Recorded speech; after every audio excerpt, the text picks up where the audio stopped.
Hello mga kachismosa, ayan, nagluluto ako ng lengua, dila ng baka.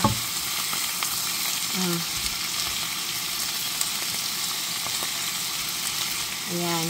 Sabi niya sa awa, hindi daw siya kakain. Sinatawanan niya ako, bumili ako dito. Alam niyo ba, mura lang yung dila dito kumpara dyan sa Pilipinas. So, ano lang to eh, $2 o $3. Sabi na lang natin $3. So, mga sa 300, 1 plus 200, ganyan. Ko alam. Basta ano nyo lang yung 56 pesos sa $1. Ay, tama ba? O, tama. So, ayan, mga kakismosa, nagluluto tayo ng lengua.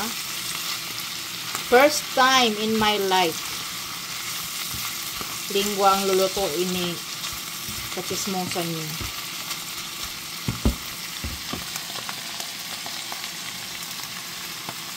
Ayan ang ating lengua. Lengguahe ba? Dila ng mga chismosa.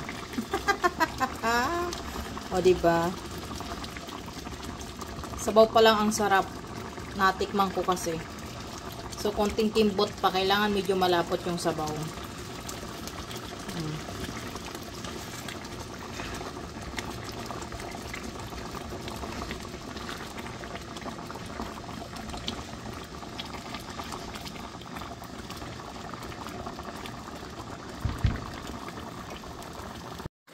So, ayan mga kachismosa, luto ng ating lengguahe.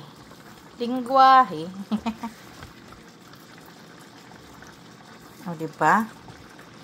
Para-paraan. Tumatagal ko na itong gustong itry lutuin eh. Na lengua. Dami pala ng isang dila. Totoong kasabihan na yung dila ay malambot. Malambot nga kasi walang buto.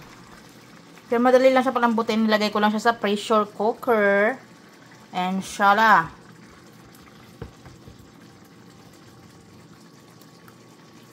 Ulam na. So, ayan po ang ating lengua. Diba? Kain time.